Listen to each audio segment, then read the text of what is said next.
Bible के अंदर यीशु मसीह ने कहा कि हर प्रकार से लोभ लालच से अपने आप को बचा के रखो, और मनुष्य का जो जीवन है वो हमारी धन संपत्ति पर आधारित नहीं है। धन संपत्ति से हम अपने जीवन को नहीं बचा सकते। अपने जीवन को बचाने के लिए हमें परमेश्वर पर भरोसा करना बहुत जरूरी है। Hallelujah, hallelujah, hallelujah. उसने कृष्ण कहा कि किसी धनवान की भूमि में बड़ी उपज हुई।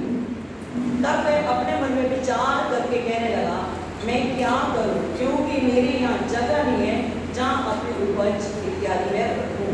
और उसने कहा, मैं यह करूंगा कि मैं अपनी बखारियां तोड़कर उनसे बड़ी बनाऊंगा और वहाँ अपना सब अन्न और संपत्ति रखूंगा, और अपने प्राण से कहूंगा कि प्राण तेरे पास बहुत वर्षों के लिए बहुत संपत्ति रखी है, चैन कर खा पी सुख से रहे। परंतु परमेश्वर ने उससे कहा, हे मूर्ख, इसी रात तेरा प्राण तुझसे ले लिया जाएगा। तब जो कुछ तूने इकट्ठा किया है वह किसका होगा? ऐसा ही वह मनुष्य भी है जो अपने लिए धन बटोरता, परंतु परमेश्वर की दृष्टि में वो धनी नहीं है। आमीन, आमीन। यहाँ पे एक मनुष्य का दृष्टांत है कि उसके पास इतनी उसकी खेत में उपज हुई, इतनी फसल इसकी हुई कि उसने जो, जैसे आप लोगों के ड्रम रखे होते हैं, पुराने जमाने में लकड़ी की बनी होती थी उठारियाँ, और उठारियाँ ऐसी होती थी, बहुत बड़ी बड़ी वाली होती थी। तो उसने सोचा कि अब मैं इतनी उपज होगी, इतनी फसल होगी, इसको कहाँ पे रखूँ, कैसे रखूँ। तो उसने विचार किया, मैं अब ऐसा करूँगा, अपनी उठारियों को तोड़ करके बहुत बड़ा करूँगा और अपनी सारी फसल को उसमें इकट्ठा करके रख दूँगा, और इतनी फसल होगी, इतनी धन की बहुत आय, उसकी अनाज की बहुत आय होगी। और उसने मन में विचार किया, मुझे आगे को कुछ करने की आवश्यकता नहीं है, कि अब मैं अपने प्राण से कहूँगा कि तू चैन से रह, सुख से रह, खा पी ऐश कर, क्योंकि बहुत साल तक मुझे कुछ करने की जरूरत नहीं पड़ी। इस मनुष्य के बारे में लिखा कि उसकी इतनी उपज, इतनी पैदावार हो गई कि बहुत सालों के लिए उसने सोचा मुझे कुछ करने की आवश्यकता नहीं है। यहाँ पर लिखा धनवान मूर्ख व्यक्ति का दृष्टांत। क्या यीशु मसीह यहाँ ये कहना चाह रहे हैं कि जिसके पास धन संपत्ति है या बहुत खेत है वो मूर्ख है? नहीं, प्रभु यही नहीं कहना चाह रहा। परमेश्वर ने मूर्ख उसको इसलिए कहा क्योंकि जो धन संपत्ति परमेश्वर ने उसे दी थी वो परमेश्वर को भूल गया, परमेश्वर की ओर उसने देखना ही नहीं चाहा। वो अपने धन संपत्ति को देख करके, अपने अनाज की पैदावार को देख करके उसमें और इस मरण जीवन में ऐसा डूब गया, ऐसा हो गया, और उस धन संपत्ति से जो उसके पास थी, जो फसल उसकी हुई, ना तो उसने उस फसल से परमेश्वर का धन्यवाद दिया, ना तो परमेश्वर को दशमस दिया, और ना ही किसी गरीब, लाचार, भूखे, भिखारी या किसी जरूरतमंद की जरूरतों को उसने पूरा किया। उसने सिर्फ अपने स्वार्थ के बारे में सोचा। वो स्वार्थी मतलब ही बना कि बस मैं धन संपत्ति जो मेरे पास है खुद खाऊं, पीऊं और ऐश करूं। अब परमेश्वर कह रहा कि जो कुछ तूने इकट्ठा किया है, जिसके बारे में तू बड़े विचार रख रहा, बड़ी सोच रख रहा है कि मैं खाऊंगा, पीऊंगा, ऐश करूंगा, अब मुझे करने की जरूरत नहीं है कुछ भी। परमेश्वर कह रहा आज की रात तेरा प्राण तुझसे ले लिया जाएगा। फिर जो तूने इकट्ठा किया है ये किसका होगा? हम भी अपने जीवन में ऐसा ही करते हैं।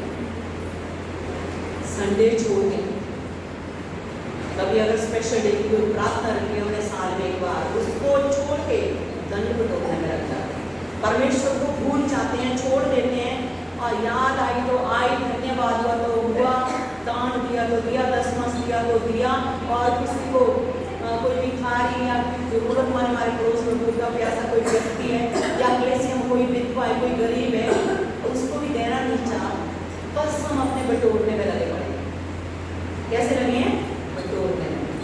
सिर्फ अपने बारे में सोचते, बस मेरी मर्जी हो, मेरे खेत हो, मेरा घर, मेरा मकान, मेरा सब कुछ हो, मैं ही हो, मेरा नाम हो और मेरा ही सब कुछ। और ऐसे समय में हम परमेश्वर को भी ढूंढना नहीं चाहते। आप परमेश्वर कह रहा कि जिस धन पे तुम भरोसा रखते हो, जिस धन की बहुत आय के कारण तुम भूल गए हो, आप परमेश्वर को भी भूल गए हो कि उस धन से तुम्हारा जीवन बचने वाला नहीं है। हालेलुया। चाहे आप अरबों रुपया इकट्ठा कर दो, चाहे आप पूरे पूरे कमरे अनाज से भर लो, लेकिन जब कोई बीमारी, दुख, तकलीफ, संकट, क्लेश, बीमारी फैलेगी, वो धन, वो पैसा भी आपको नहीं बचा पाएगा। कोविड के दौरान हम सब लोग जानते हैं, गरीब आदमी नहीं मरे कोविड में, सब लोग जानते हैं, गरीब नहीं मरे, गांव के लोग मस्त रहे, खाया पिया, कोई मास्क नहीं, कोई सैनिटाइजर नहीं। हम इधर सैनिटाइजर कर करके हमारे हाथ भी ऐसे हो गए। जो बड़ी बड़ी कोठी वाले थे, पैसे वाले लोग थे, उनको कोविड हुआ और उनका रुपया, पैसा, उनकी धन संपत्ति उनके जीवन को नहीं बचा पाई। हालेलुया। समझे आप मेरी बात? उनकी धन संपत्ति, उनका रुपया, पैसा कोविड में उन्हें नहीं बचा पाया। क्यों? क्योंकि वचन कहता है कि हमारी धन की बहुत आज से हम अपने जीवन को नहीं बचा सकते, क्योंकि हमारे जीवन को बचाने वाला, अनंत जीवन देने वाला परमेश्वर है। बहुत सारे मनुष्य सिर्फ धरती पर अपना मन लगाते हैं, अपनी धन संपत्ति पर ही उनका मन लगा रहता है और उस धन संपत्ति पर इतना खो जाते हैं। कुछ लोग अपने कमाने में रात दिन कमाते हैं, धन इकट्ठा कर इतना बटोरते हैं और उस शाश्वत जीवन को भूल जाते हैं। अनंत जीवन के बारे में उनके पास टाइम ही नहीं है सोचने के लिए। हो सकता अपने से भी कई लोग ऐसे जो उस जीवन के बारे में भूल के अनंत जीवन के बारे में सोचते भी नहीं है कि हमें उस अनंत जीवन के लिए कैसी तैयारी करनी है और कैसी हमारी तैयारी होनी चाहिए और कैसा सेक्रीफाइस होना चाहिए, किस रीति से हमें प्रभु के लिए जीवन जीना है। और बदाम में क्या करते हैं, इस मरण जीवन में ऐसे खो जाते हैं कि हम परमेश्वर को देखना भी नहीं चाहते। और यहाँ पे प्रभु इसलिए कहता है कि परंतु परमेश्वर ने सिखाया, हे मूर्ख, इसी रात को तेरा प्राण तुझसे ले लिया जाएगा, तब जो कुछ तूने इकट्ठा किया ये किसका होगा। हालेलुया। जिसको इकट्ठा करने के लिए आप कांटे की तरह सूख गए, टेंशन के मारे, रात में खुद सूखी रोटी खाई, पैदल पैदल चले और इतना धन इकट्ठा कर लिया और पता चला अचानक हार्ट अटैक हो गया, चले गए। और जो इकट्ठा किया कौन ऐश करेगा? वो जिसको आप पसंद नहीं करते। हालेलुया। कौन ऐश करेगा? वो बेटा जो बोलता बुढ़िया, शर्म नहीं आती और अपने माँ बाप को क्या बोलते हैं, क्या किया तुमने? सब करते अपने बच्चों के लिए। आज की जनरेशन ऐसी है, इतना ही कर लो आप। क्या बोलेंगे? क्या किया? सब तो करते हैं, तुमने कौन सा नया किया? क्या दिया तुमने? अगर आप करोड़ों अरबों रुपए भी देंगे ना, फिर भी बोलेंगे क्या दिया तुमने। हालेलुया। परमेश्वर आपके जो 10 रुपए देते हैं ना, फटाफटा इसका हिसाब रखता है। वो किसी का भी कर्ज डाल नहीं है। वो कहता है कि मैं तुम्हारे मांगने से पहले जानता हूं तुम्हारी क्या आवश्यकता। कहता कि मैं तुम्हें सेंत में देने वाला परमेश्वर हूँ। हालेलुया। किसी का कर्ज डाल नहीं है। उसको आपकी धन संपत्ति, रुपए का लालच है, उसको इन सारी चीजों की जरूरत नहीं है। हम इस मरण जीवन में इस कदर डूब जाते हैं कि परमेश्वर को भूल जाते हैं। संडे के दिन आज भी बहुत सारे भाई आप काम कर रहे हैं। 2 तरह के होते हैं लोग। एक तो ये होते हैं कि जॉब करना है और भाई उसको सख्त ऑर्डर है कि संडे को आपको छुट्टी नहीं मिलेगी तो नहीं मिलेगी। उसकी मजबूरी है बाल बच्चे को पालना, कि संडे को छुट्टी नहीं मिल सकती है। लेकिन अगर भक्ति के साथ जीवन बिताता है, परमेश्वर इस चीज़ को उसको टालना नहीं देता। बाकी फैमिली उसकी संडे में आ रही है। अगर कोई ऐसा व्यक्ति है जो आराम से संडे को छुट्टी कर सकता है और फिर भी उसे लगा अरे संडे में क्या जाते रहिए बीबी, जाते रहिए बच्चे, आज के दिन डबल कमाई हो जाएगी, मैं डबल आज कमाऊंगा। ऐसे परमेश्वर को देखना जरूरी है। हालेलुया। हालेलुया। परमेश्वर चाहता हूँ संपूर्ण मन से अपने प्रभु के पास आए, उस स्वर्गीय जीवन, उस स्वर्गीय धन पर अपनी आशा लगा के रहे, ना कि इस जीवन में, इस जीवन के व्यर्थ के धन में बेटा आप शांत हो जाएं कि इस जीवन का जो व्यर्थ जो धोखा देने वाला धन है उस धन के अकॉर्डिंग अपने जीवन को मत चलाओ। प्रभु कह रहा आज की रात तुम्हारा प्राण तुमसे ले लिया जाएगा, तब जो तुमने इकट्ठा किया वो किसके काम आएगा? कुछ भी हमारे काम नहीं आएगा। यहाँ हमने पेट्रोल में अपनी जिंदगी खत्म कर ली और जब हम यहाँ से चले जाएंगे प्रभु भी कहेगा तूने मेरे लिए क्या किया। इधर बच्चे बोलेंगे बूढ़े ने कुछ नहीं किया, उधर परमेश्वर बोलेगा तूने मेरे लिए क्या किया। हालेलुया। इसलिए परमेश्वर देखिए धन संपत्ति के लिए मना नहीं करता। वो क्या कहता है?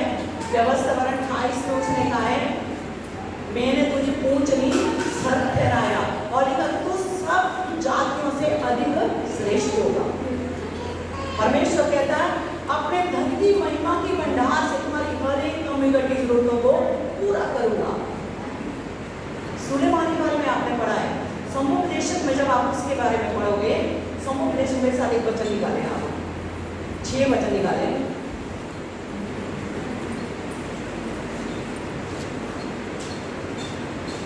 यशायाह से पहले जिसको पता नहीं है, सृष्टि से पहले यशायाह से पहले है, समुपदेशक 6 निकाले।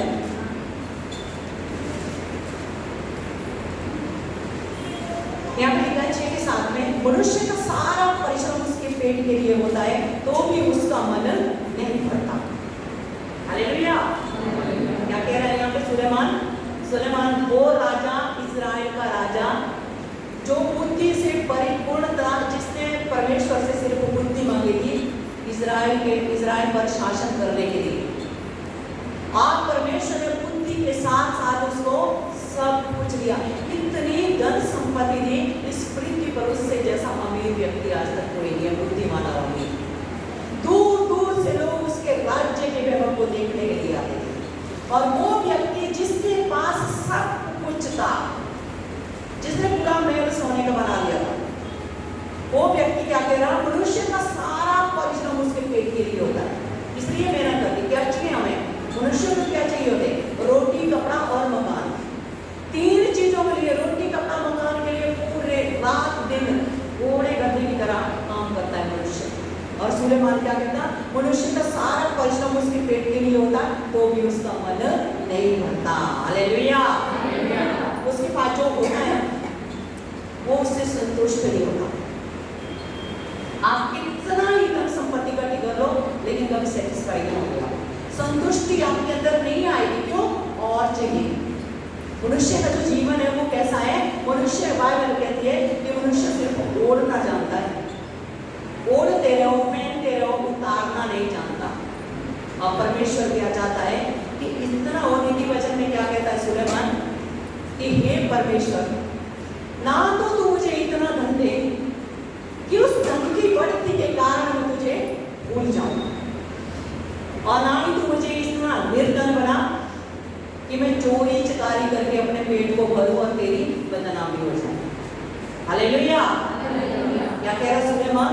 जो एक राजा था, धनी राजा, बुद्धिमान राजा, वो कह रहा ना तो मुझे इतना निर्धन बना कि मुझे चोरी करनी पड़े और चोरी करके मैं अपना पेट, अपने बच्चों का पालन पोषण करूं और तेरी बदनामी होगी कि देखो वो प्रभु के लोग हैं, वो चोरी कर रहे हैं। कि ना तो मुझे ऐसा गरीबी की हालत में रख और ना ही तो मुझे इतना धन दे कि मैं तुझे भूल जाऊं, क्योंकि वो एंड में खुद भूल गया था। जिस भवन को उसने बनाया था, जिस भवन को बनाने में 46 साल लगे, बनाने के बाद बस एक बार उद्घाटन में गया था, उसके बाद जिंदगी में कभी उस भवन में नहीं गया। क्यों? क्योंकि उसको अपने राज्य से, धन संपत्ति से, अपनी रानियों से फुर्सत नहीं थी। हमारा जीवन भी ऐसा है, हम उस स्वर्गीय जीवन को भूल जाते हैं कि हमें स्वर्ग जाना, परमेश्वर हमें पृथ्वी के लिए नहीं। पता है हम लोग मुसाफिर है, यात्री है, यहाँ पे परदेसी है। हालेलुया। क्या लिखा है कि हम यहाँ पे पृथ्वी पर क्या आए? परदेसी। हम यहाँ थोड़े दिन के लिए आए। थोड़े दिन से बचन से 90 निकालेंगे मेरे साथ में।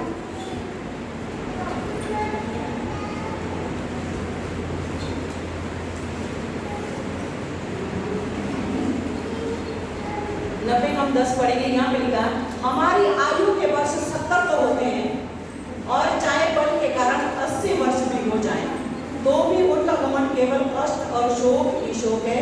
वे जल्दी कट जाते हैं और हम जाते रहते हैं। हालेलुया। ठीक है कि मनुष्य की आयु अब कितनी होगी? 70 साल। बल के कारण लिखा 80 हो जाए या ज्यादा से ज्यादा ड्राई फ्रूट खाते होंगे, फल फ्रूट खाते होंगे, जूस पीते होंगे, एक्सरसाइज योगा करते होंगे तो आप 90 साल जी लेंगे। लेकिन बल के कारण अगर आपके अंदर शक्ति को सामर्थ्य है, आप अच्छी अपनी सेहत का ध्यान रखते हैं तो 80-90 तक आप चले जाएंगे। लेकिन तो भी उनका घमंड केवल कष्ट और शोक ही शोक है और जल्दी कट जाते हैं और हम जाते रहते हैं। पलक झपकते ही जीवन खत्म हो जाएगा। जैसे हाथ से रेत फिसलती है ऐसे एक एक दिन हमारे हाथ से निकल रही है। हम बर्थडे मनाते हैं, हैप्पी बर्थडे टू यू, हम खुश होते हैं, हम 50 साल के हो गए, 50 के हो गए, लेकिन हमें खुशी नहीं होनी चाहिए। हमारी जिंदगी के उम्र कम हो रही है, दिन घट रहे हैं, वर्ष कम हो रहे हैं। हम अब उस जीवन की ओर जाने वाले हैं जो इस धरती पर अब खत्म होने वाला है।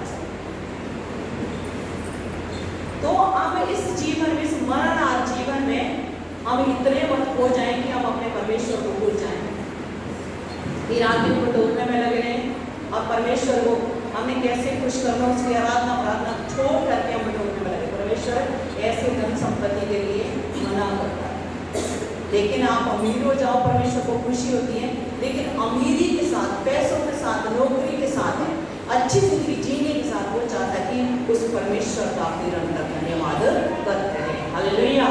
और जो जरूरतमंद है, अगर आप किसी की हेल्प कर सकते हैं तो आपकी धन संपत्ति जो आपके पास है, जो प्रभु ने दी है आपको आशीष के रूप में, आप उनकी भी हेल्प कर सकते हैं। प्रभु के लिए भी आप कर सकते हैं। परमेश्वर मांगने नहीं आएगा, क्योंकि मत्ती 25 में वो यही कहता है कि जब मैं भूखा था क्या तुमने मुझे खिलाया, जब मैं प्यासा था क्या तुमने मुझे पानी पिलाया। उसने पूछे कि प्रभु तू कब भूखा था? वो कहता जो तुमने मेरे छोटों के साथ किया वो तुमने मेरे साथ किया। अगर हमें कोई दिख रहा है, गरीब है, कपड़े नहीं है, फटे कपड़े पहन करके आ रहा है, 500 रुपए का सूट बना के दे दो, परमेश्वर तुम्हें 1000 देगा। हालेलुया। और आगे इसमें 12 में लिखा है हमको अपने दिन गिनने की समझ देगी, हम बुद्धिमान हो जाए। आमीन।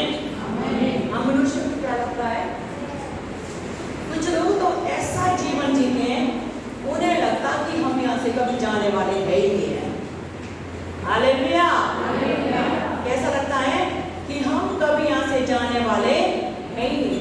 उन्हें लगता ऐसा जीवन जीते हैं, ऐसे बंगले, कोठियां, मकान और ऐसी धन संपत्ति इकट्ठा करते हैं और ऐसा घमंड करते हैं अपनी सारी धन संपत्ति पे, इतना भूल जाते हैं और छोटे लोगों को कुछ समझते भी नहीं।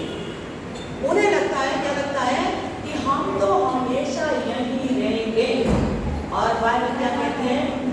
दाऊद कहता है कि हे परमेश्वर ने हमें अपने दिन गिनने की समझ दे, कि हम समझदार हो जाएं, हम इस बात को समझें कि हम यहाँ पे यात्री हैं, मुसाफिर हैं, थोड़े दिन के मेहमान हैं और एक दिन हमें इस संसार को छोड़ के, धन संपत्ति को छोड़ के, अच्छे अच्छे मकान को छोड़ करके अपने पिता के पास जाना है। अगर हमने अपने पिता के पास, प्रभु यीशु मसीह ने क्या बोला कि मेरे पिता के यहाँ रहने के बहुत से स्थान हैं, कितने हैं? अनगिनत, अनलिमिटेड, स्वर्ग की कोई लिमिट नहीं है। यहाँ पे जो आपने सोना इकट्ठा कर करके रखा है, इतना सोना बहू के लिए, अपने लिए, कि मुसीबत में काम आए, है ना। कुछ लोग ऐसे होते हैं, पैसा इकट्ठा किया होता, निकालते नहीं, मुसीबत में काम आएगा। कभी बीमार पड़े तो वो सचमुच आपकी बीमारी में काम आएगा। देखिए, जिस चीज़ के लिए जो चीज़ रखी होती है ना, वो उसी में काम आती है। नहीं तो आजमा के देखना, तुम पैसा रखना, ये पैसा मैंने उस दिन के लिए रखा है। हमारी सिस्टर की सास थी, 20-25 हज़ार अपने बेटे से मांगे, निकाल के लाओ, मेरे पास पैसे होने चाहिए, कभी बीमार पड़ जाऊँ, कभी मुसीबत आ जाए, इमरजेंसी के लिए पैसे चाहिए।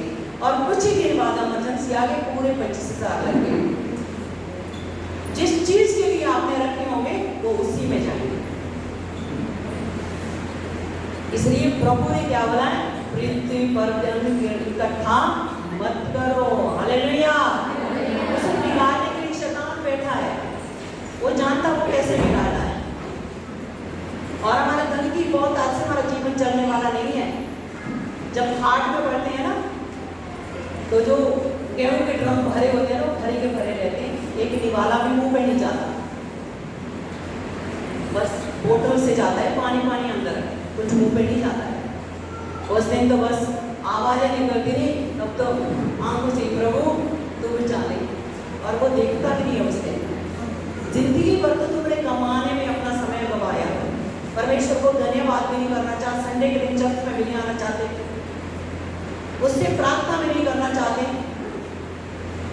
सुबह 5 बजे एक भाई आता था पहले चर्च में, 5 बजे उनकी दुकान खुली होती थी, चाहे कोई ग्राहक आए ना आए। संडे के दिन भी दुकान, चाहे कोई ग्राहक आए या ना आए। मंडी में जाके मजदूर लोग बैठ जाएंगे, चाहे आए ना आए, 11 बजे तक वक्त तो कोई आएगा मिलने। अरे अगर प्रभु की इच्छा नहीं होगी तो तुम्हें लेने कोई नहीं आएगा। प्रभु कहता आज के दिन सारे काम काज छोड़ के मेरे गंदों में बैठो, 6 दिन में बारिश करूंगा तुम्हारे ऊपर कैसे। Hallelujah, hallelujah. इसलिए दाऊद कहता है कि हमें अपने दिन गिनने की समझ लेनी। हमारे मेरे 49 की होगी, 50 की होने वाली हूँ, 50 साल निकल गए, कितने बच्चे अब आगे।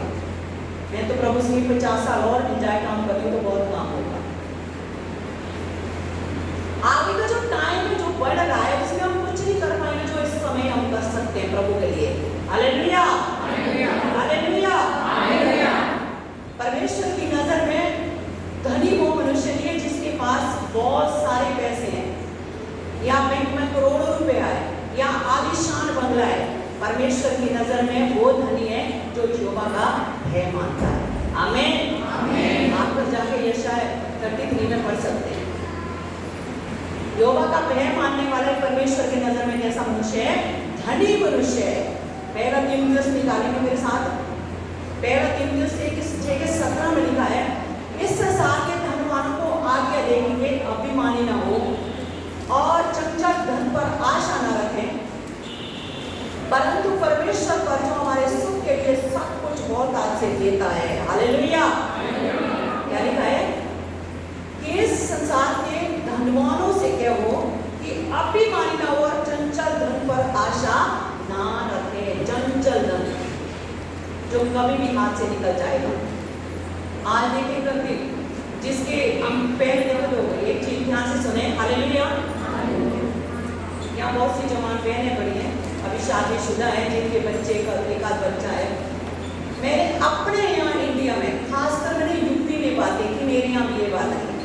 मेरे यहाँ बहुत अच्छे मॉडर्न टाइप के लोग रहते हैं।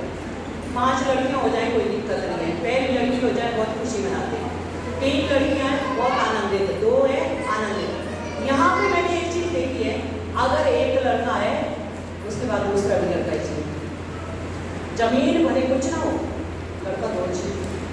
अगर जेठानी के पास 2 है तो 3 चाहिए आपको। ध्यान से सुने, हमारी गरीबी निर्धनता के कारण, मूर्खता के कारण। एकता वो जमाना जब कोई प्रिकॉशन नहीं थे, बड़े बूढ़ों के 10-10, 12-12 बच्चे थे, पॉपुलेशन कम थी।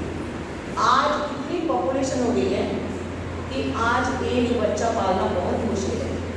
अच्छी एजुकेशन, उसको अच्छी तरह तैयार करना, उसके लिए कुछ अच्छा उसे अगर बनाना हो तो 1 बच्चा बहुत, 2 बच्चे बहुत है, चाहे वो लड़का हो चाहे लड़की हो।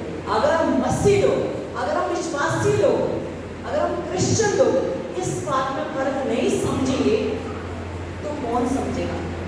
अगर हम आज भी देश प्रथा में लिखते हुए आज भी हमें लड़कियां हैं हमारे पास, फिर भी लड़का चाहिए, तो ये भी गलत बात है। जो भी परमेश्वर दे उसके लिए परमेश्वर का धन्यवाद करें। एक लड़का है, प्रभु का धन्यवाद करो, बुढ़ापे में पालेगा अच्छे से। अगर 2 है बड़ी दिक्कत आनी है, 3 है तो आप सबसे बड़ी मुसीबत है। क्यों? आपका बंटवारा होगा और फिर बुढ़े बुढ़ियों का भी बंटवारा होगा। आप होगा 3 महीने वो पालेगा, 3 महीने वो पालेगा, 3 महीने वो पालेगा, कोई ठिकाना नहीं होगा। मजाक नहीं कर रही हूँ मैं, रियलिटी है। और अंत में बुढ़ा बुढ़ी चूल्हे में खुद ही बनाते हैं। फिर ना एक देखता, ना दूसरा, ना तीसरा। बेटे प्यार करते, बहू प्यार नहीं करते। इस मिट्टी में ही प्रॉब्लम है। लेकिन मसीह लोगों के लिए संदेश है मेरा कि उस संसारिकता से बाहर आए, उस गंदगी से बाहर आए, मसीह को पहन लो। जो पुराना जीवन जो यीशु मसीह के साथ आपका दफन हो गया, ये परमेश्वर ने नया जीवन दिया। इसलिए पौलुस कहता है यदि कोई मसीह को एक नई सृष्टि है, पुरानी बातें सब बीत चुकी है, देखो अब सब नया नया। नए जीवन में नया जीवन कैसा होना चाहिए? नई बातें, नए रिश्ते, पूरी तरह बदला। सास को सास नहीं, सास को मां समझो तो बेटी की तरह प्यार करें। जहां फर्क आ रहा है उसको खत्म करो। आज वो दो लड़के के लिए, दो लड़के के बाद या तीसरे लड़के के लिए प्रभु से प्रार्थना कर रहे हैं, वही लड़का आपको एक दिन मारेगा। क्योंकि परमेश्वर ने जितने आपको देने ने वो दे चुका है। उनकी परवरिश करो अच्छे से, अच्छे संस्कार दो, दुआ प्रार्थना में अपने साथ बैठा लो और उनको बाइबल से तैयार करो, ताकि आगे जाके सांप की तरह वो आपकी सेवा करें। धन के चक्कर में बहुत सारे लोग आज कमाने में ध्यान देते हैं, अपने बच्चों की परवरिश पर ध्यान बिल्कुल नहीं देते। जिसकी वजह से जो धन आपने इकट्ठा किया ना, हार्ट अटैक होकर मर जाते हैं। और वो बच्चा जिस बच्चे की परवरिश आपने दी नहीं है, कैसे धन को संभाला, कैसे माँ बाप की रिस्पेक्ट करना, कैसे योगा को स्मरण करके सारे काम करना है, वो नहीं जानेगा कैसे आपके धन को उसने यूज करना है। थोड़े दिन में जो सारे धन को खत्म कर लेगा उस नशे में। क्यों? जब भिखारी के हाथ में कार आ जाएगी तो कार में दूध मांगेगा। तो हालेलुया, हालेलुया। जैसी संगत में हो जाएगा वैसी उसकी रंगत होगी। इसलिए बाइबल कहती है धन संपत्ति के पीछे इतना मत भागो, परमेश्वर आपके मांगने से ज्यादा आपको देगा। घटी में भी उसका धन्यवाद करो और बढ़ती में भी उसका धन्यवाद करो। हालेलुया। इसलिए मेरा तीमुथियुस में लिखा है कि इस संसार के धनवानों को आज्ञा दे कि वे अभिमानी न हो और चंचल धन पर आशा न रखे, परंतु परमेश्वर पर जो हमारे सुख के लिए सब कुछ बहुत आज से देता है, वे भलाई करें और भले कामों में धनी बने। आमीन। क्या कह रहा परमेश्वर? बहुत अच्छी बात है अगर आपके पास धन संपत्ति है, भले कामों में उसको लगाओ। गेहूं बड़े बड़े सड़ जाए, इससे बेटर किसी गरीब को दे दो। अगर आपका कुछ चीजें खराब हो रही हैं, उससे बढ़िया किसी के यूज में आ जाए, परमेश्वर आपको बदले में और देगा। तो इसलिए लिखा कि भले काम करने में धनी बनो। पहला कुरिन्थियों निकालेंगे मेरे साथ, उसका 15 में लिखा है यदि हम इसी जीवन में आशा रखते हैं तो हम मनुष्य में सबसे अधिक अभागी। अगर हम सिर्फ इसी जीवन में धनी होना चाहते हैं, बहुत सारे लोग कहते हैं, मैं कहती हूँ सिस्टर परमेश्वर ने आपको बहुत चीजें दी है, सब कुछ दिया है, आप प्रभु के पास आए करो संडे में, अनंत जीवन में तो चाहिए। पता है क्या कहते हैं? एक दो बहनों से मैंने ये क्या कहती है, सिस्टर किसने देखा अनंत जीवन? हमें तो इतना पता जो कुछ यहाँ है वही सही है, मरने के बाद क्या पता। तो बहुत सारे लोग आज ऐसे हैं जो सिर्फ इसी जीवन में आशा रखते हैं, उन्हें खाना पीना ऐश करना, उन्हें लगता बस ये जीवन है उनके पास, उसके बाद कोई जीवन नहीं है। हाँ, बाइबल कहती है मरने के बाद भी जीवन है। हालेलुया। जो जीवन हमारे प्रभु यीशु मसीह के साथ है। और यहाँ तो हम कराते रहते हैं, रोते रहते हैं और छोटी छोटी बातों के लिए एक दूसरे का मर्डर तक कर लेते हैं। आज लोग थोड़े थोड़े पैसों के लिए लोग मार देते हैं और यहाँ हम धन संपत्ति इतना इकट्ठा कर लेते हैं और वो भी हमारे काम नहीं आती है। और यीशु मसीह कह रहा कि पृथ्वी के धन पर मन मत लगाओ, स्वर्ग की वस्तु पर मन लगाओ। हालेलुया। स्वर्ग में जो परमेश्वर ने हमारे लिए जो तैयार किया है उन चीजों पे मन लगाओ। वहां पे जो घर आपके लिए परमेश्वर ने तैयार किए, जो बहुमूल्य पत्थर से बने, आपको सिर्फ सोना खरीद पाते। यहाँ पे कोई ऐसा है जिसने डायमंड खरीदा हो? कोई भी नहीं हमारे बीच में, सब सोने चांदी वाले। हमारे लिए वही बेशकीमती बहुत जेवरात है। और बाइबल में लिखा है कि स्वर्ग में जो परमेश्वर हमारे लिए जो घर तैयार किए बहुमूल्य पत्थर से बने हुए हैं। आमीन। लालड़ी, पुखराज, नीलमणि, जिन पत्थरों के नाम हमें लेने भी नहीं आते, पता नहीं है, जो इतना इतना पत्थर लाखों में मिलता है, उस पत्थर के वहां पे घर आपके लिए हमारे लिए तैयार हुए। लिखा कि उस घर में, लिखा कि इस घर में जो पृथ्वी पर हमारे घर है, यहाँ पे धन संपत्ति होते हुए भी हम क्या करते हैं, कराते रहते हैं, रोते रहते हैं, दुखी रहते हैं, है ना। कितनी धन संपत्ति हो फिर भी रोते ही रहते हैं लोग। हम लोगों को लगता है जिसके पास धन है उसके पास दुख नहीं है, सबसे ज्यादा दुख है उसके पास। इस घर में हम कराते हैं, रोते रहते हैं, पीड़ा में पड़े रहते हैं, लेकिन जो परमेश्वर ने स्वर्ग में हमारे लिए जो धन रखा है, जो वहाँ पे घर तैयार किए हैं, लिखा वहाँ पे कोई आंसू नहीं होगा। हालेलुया। वहाँ रोना नहीं होगा, वहाँ कलेश नहीं होगा, वहाँ रात नहीं होगी, और वहाँ पे कोई भी जलन रखने वाला नहीं होगा। वहाँ आपके धन को कोई लूटने वाला नहीं होगा, वहाँ कोई चीज आपके कहीं पड़ी है वहीं पड़ी रहेगी। Hallelujah, hallelujah. इसलिए इन लकड़ पत्थर के घरों के लिए इतना मत रो, और इस 2-2 क्विंटल के लिए इतने भी मत हो कि प्रभु को भूल जाएं, और यहाँ के 2-4 तोले सोने के लिए इतने भी मत हो जाओ कि रिश्ते खराब हो जाएं। उस धन पर आशा लगाओ जो परमेश्वर ने स्वर्ग में